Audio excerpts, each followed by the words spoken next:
And China threatens retaliation after the United States announces a diplomatic boycott of the Beijing Winter Olympics.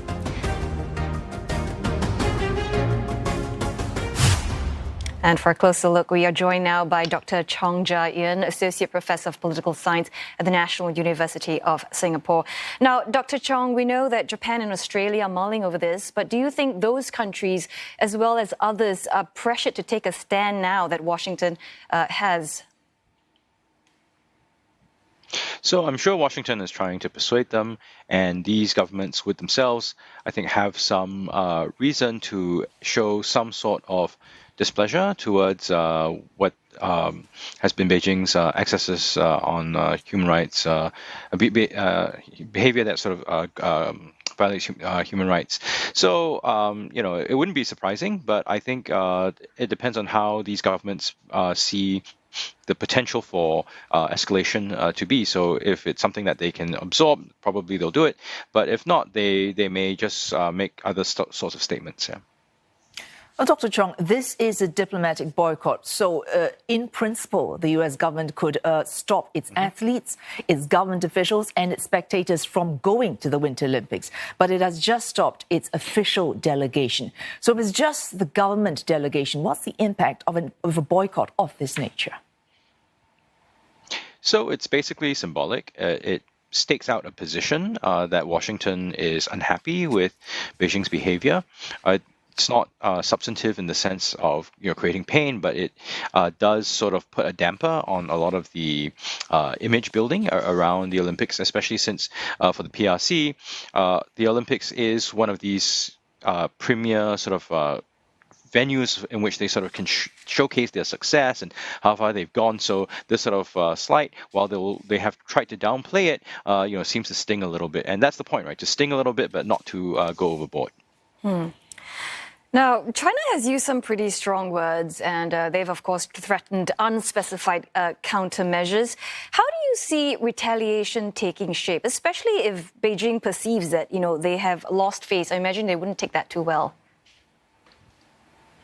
So I suppose Beijing, what Beijing would try to do is a tit for tat. So they'll probably look for something symbolic that maybe isn't quite as substantive. So they could potentially slow the accreditation for diplomats coming in.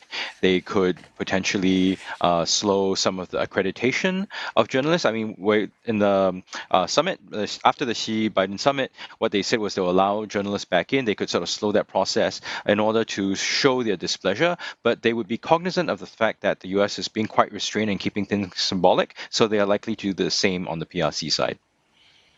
Dr. Chong, you bring up this virtual summit between President Joe Biden and President Xi Jinping. Now, this was about 3 weeks ago, and the point then, according to the U.S. president, was to establish common sense guardrails in this very tenuous relationship. Right. Given what has happened now and what you've just said, that is a balanced way of stinging a little but not stinging entirely. Could you make sense for us of this diplomatic tug of war? Right. So I think the diplomatic boycott is a demonstration of how those guardrails work, right? So you send a signal of displeasure.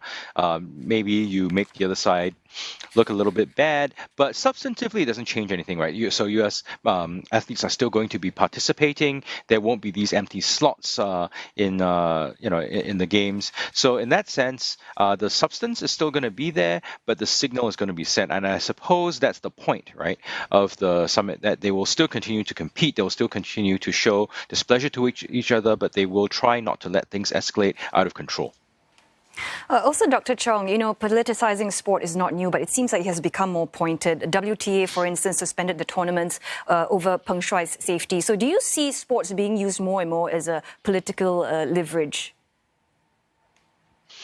So I don't particularly like Cold War analogies, but there is a comparison to some developments during the Cold War where there were boycotts, where there were refusals to participate, so on and so forth, and where sports had been a proxy, right, for competition among great powers. So perhaps we're seeing a little bit of that again. We saw a little bit of that earlier with some of the medal tally stuff in the various Olympic Games.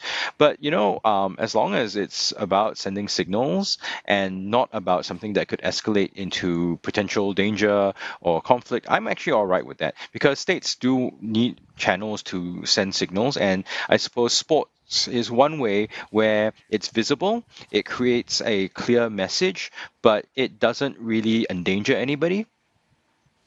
All right, thanks so much for all that, Dr. Chong Ja Ian, Associate Professor of Political Science at the National University of Singapore.